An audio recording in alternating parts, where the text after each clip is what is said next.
Урматтуу кыргыз элим, жаңы Ак үйдүн азыркы акыбалы мына ушундай деңгээлге келип калды. Мынакей дарбазаларына чейин кошулуп атат. Кудай буйруса, Кудай кааласа, сентябрдын бир канчасына бүтөт деп аракет кылышып атат. Мынакей тундар коюлуп, могу алдылары бассейн тиги бу болот. Эмелер фонтан болот, бассейн эмес. Мына урматтуу кыргыз элим, эми иштесе болот экен го. Убагында Акаев Кыргызстанды жыргатам, мына гүлдөтөм деп келди. Бирок эмне кылып кеткенин, эмне жеп кеткенин баарыбыз билебиз. Андан кийин боксер Бакиев келди. Анда эмне кылганын билебиз. Кийин Атамбаев, Отунбаева келди, убактылуу өкмөттө болуп. Кийин Атамбаев келди. Атамбаевтан кийин Ашанын досу Соке келди да. Көрүп атасыңар, эч нерсе жасаган жок. Кыргызстанда эч нерсе кыймылдаган эмес. Мындай объекттер салынган эмес. Кыйын экенсиңер, ошол убакытта колуңарда бийлик турганда, мансап турганда салып койгон жоксуңар да эч нерсечи. Мына эми азыр салып атса, ушундай иштерди кылып атса, көрө албай, чет мамлекетте жатып алып, башка бирөөлөрдүн акчаларын алып алып, калктардын баарын айтып отурасыңар.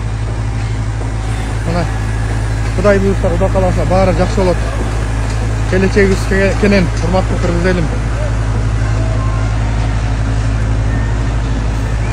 Өзүбүздүн эле усталар, кыргыздар жүрөт бул жерде.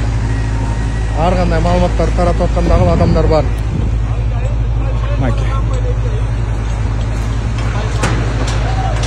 Ушундай, урматтуу кыргыз элим.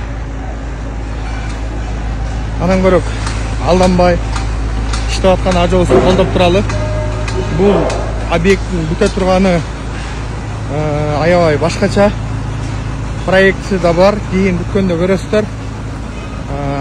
Жөн эле сүрөттө проектини көрбөй, реалдуу жашоодо жаңы курулган Ак үйдү көрөсүздөр. Бир эле Ак үй салынып аткан жок Кыргызстанда. Толтура нерселер салынып атат да. Мынакей. Канча кыбыр эткен болсо, өтө стройка жүрүп атат. Өзүңүздөр баарын жакшы билесиздер. Ошого Аригин алданбай, жана Флекмат Куренов, мошенник алданбай, өз жашоосун эптеп албаган аферисттерге алданбай, мынакей ажыбыздын кылып аткан ишине кайдыгер карабайлы, колубуздан келишинче жардам берип туралы. Мындай объекттер бул биринчиси гана. Мындан дагы бир канчасы дагы курулат, Кудай буйруса. Сабыр кылып чыдап туралы.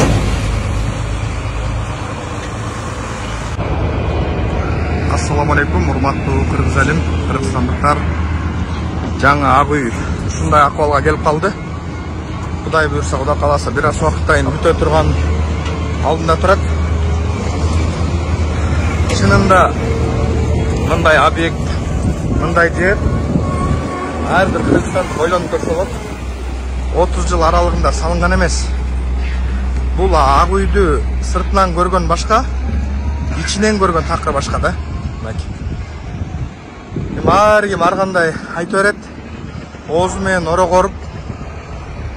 Бирок президентибиз Садыр Нуркожоевич колунан келишинче иштеп атат да. Эми жумуш ушунчалык болуп болуш керек.